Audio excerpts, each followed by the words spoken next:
Good day, y'all, and hello, YouTube. So I've got a nightstand build for you. It's a pretty small one. It's about 13 inches square. Here I'm just ripping down 2x6 to make the legs.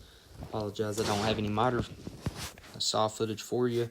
My camera apparently wasn't on during those takes, so sorry about that. Here I'm just ripping off the factory curved edge on another 2x6. This one's going to be used for the tabletop. Just marking off my lower skirts. I'm going to be able to get 2 out of this 2x6. Just ripping those down on the table saw as well.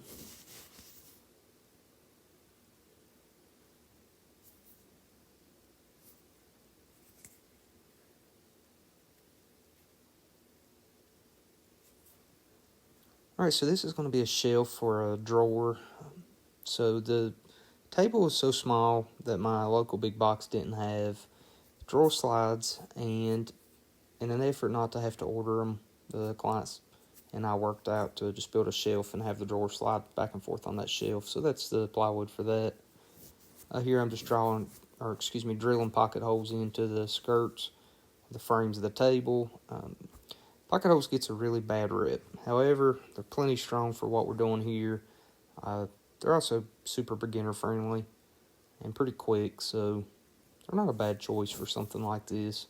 I wouldn't use them for tabletops or attaching tabletops, even though I drilled one here in this board with the thought process of attaching it to the tabletop, but thought better of it, and I wound up using Z-clips.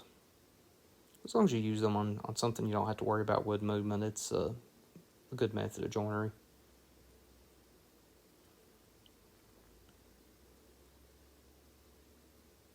And you can see here I had that extra hole. Alright, this is the bottom skirt of the table. I'm going to put 4 pocket holes in this one as well.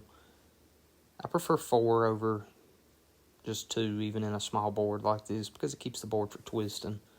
Another tip when using pocket holes is make sure you got them clamped well when you go to screw them into your project. Otherwise, the screw can cause it to twist.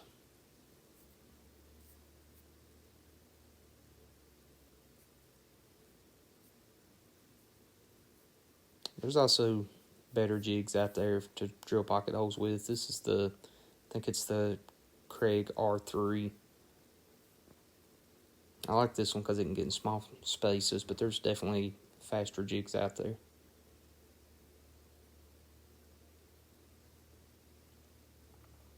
And you see I got 4 holes in that one.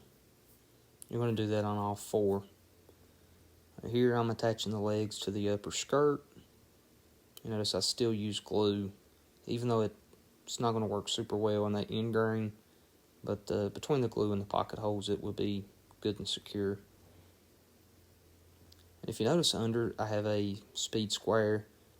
It doesn't have to be a speed square, it's just a 1/4 inch spacer, just because I want a 1/4 inch offset on that skirt. Just using a clamp to tie everything in.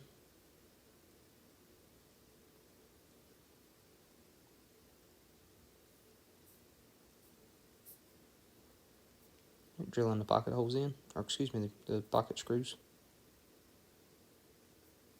Alright, if you're enjoying this video or learning anything, I would really appreciate it if you'd like and subscribe. It helps me out a whole lot.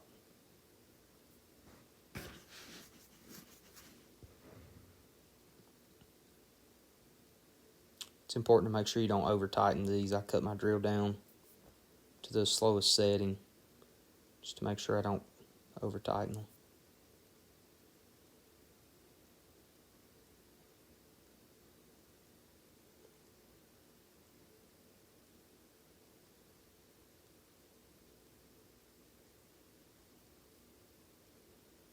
Alright, so here's the bottom skirt.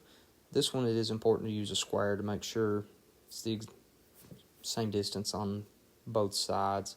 The top one, you flush it with the top, so it's not as important to use the square. The bottom ones, it's definitely important. You also want to measure up the leg and draw you a line on all 4 legs so you have them the same distance from the ground.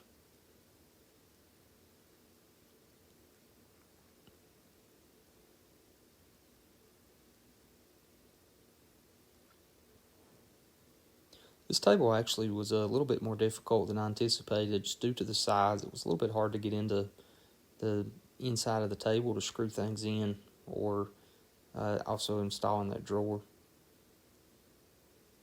So I used the square under the table on all four sides, so I had that 1/4 inch inset. I think it looks pretty good on the frames of the table. You see here, I couldn't fit my impact driver, so I just used a 90-degree attachment to my regular drill to screw in those pocket holes. I think this one's made by DeWalt. There's a couple companies that make them, but super handy. I'll also link all the tools I used in the description if you want to pick anything up or have any questions.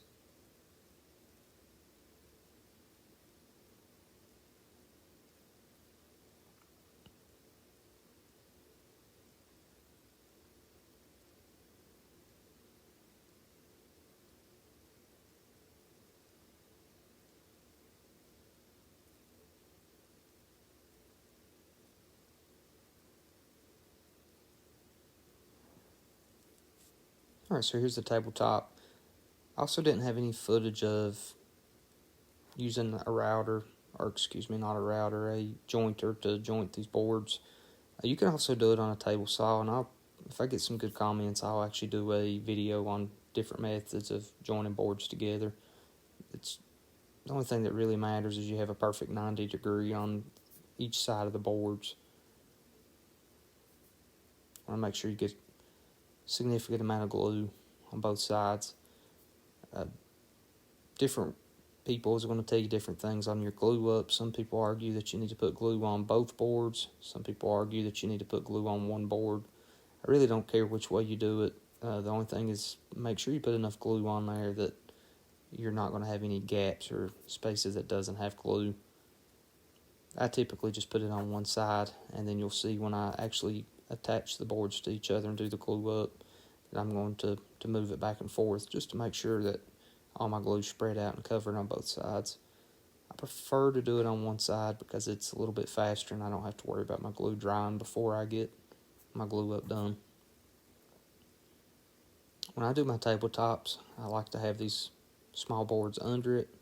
That just helps to make sure that all my boards are even across, and it saves me a whole lot of time planing later. I'll also put a caulk across the top of it, which is just another board like that to keep everything good and flat, and then I'll put it in clamps. Right here I'm just cutting out for the legs of the table. This is the shelf that drawer is going to slide on. You'll do it on all four corners. And here I'm just doing the glue up. So this was plywood, so I wasn't concerned about wood movement. Plywood's extremely stable, so I just used wood glue.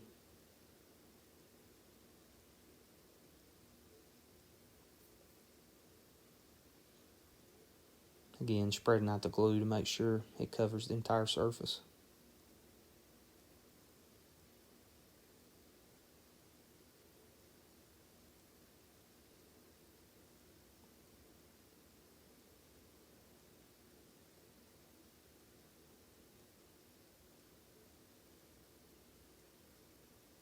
Ultimately wound up not liking the edges of this plywood, and I wished I'd done it a little bit differently, but there was a workaround.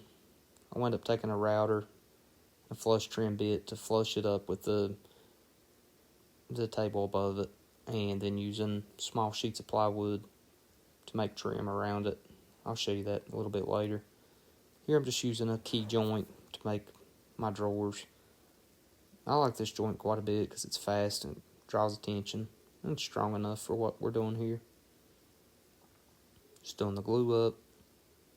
You can see how that goes together. It looks pretty cool. Just using a clamping square.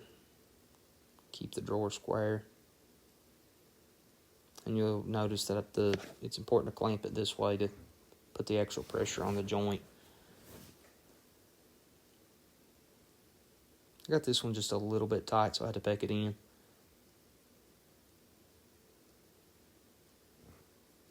Alright, so this is going to be the drawer face. I went ahead and used a block plane to do the chamfer on this one.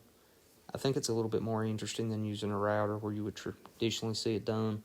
It's not as perfect, and it's just catches the eye a little more.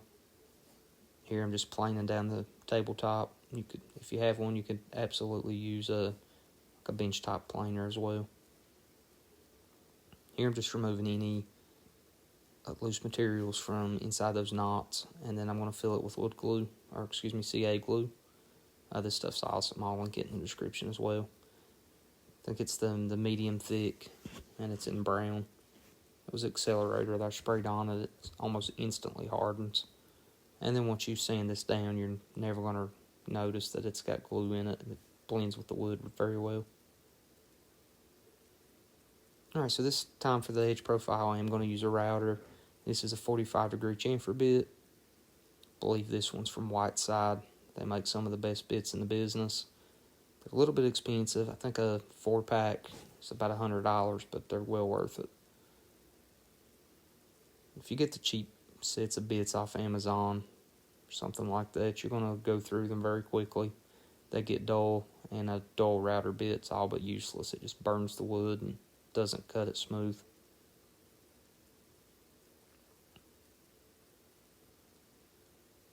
When you talk about the investment of money in your tools, what I would suggest is you spend higher amounts of money on the tools that's going to touch the projects last, such as router bits and sanders, sandpaper, and finishes, those type of things. The tools that you're going to use first, like miter saws for rough cutting and stuff, doesn't have to be as high end.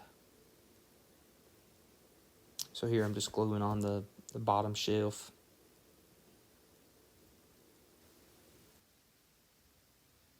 Not too concerned with the wood movement on these. These boards are only about 3.5 inches wide, so wood movement's not really going to affect this glue up. If it was any wider, though, I would look at using dowels and not straight glue like this.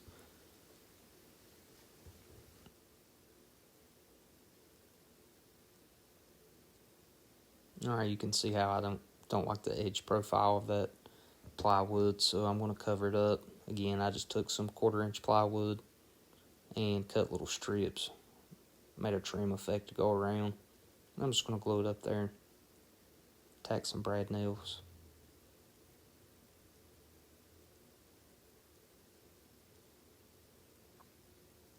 Just want to make sure if you're doing the front one that the drawer will still slide out. You don't get it too high. Alright, now for everybody's favorite part of woodworking, the sanding. No one wants to watch 3 to 4 hours of sanding, so I'm just going to show you a small clip of it. However, if you do projects like this, sanding is one of the most important parts. If you don't sand it, not only is it not smooth, but your finish really won't look that good. When it comes to finishing it, sanding is absolutely key. Depending on the finishes you use, it's going to absolutely show up any mistakes you made sanding.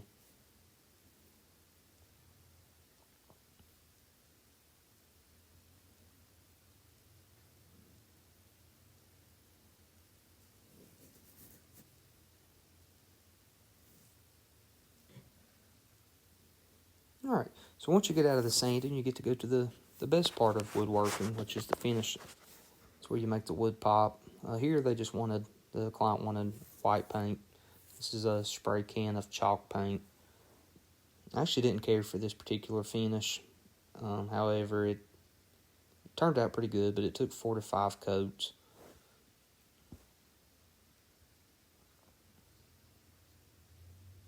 I'm just taking 220 grit sandpaper and a sanding mouse to smooth over the chalk paint before I put the clear coat on.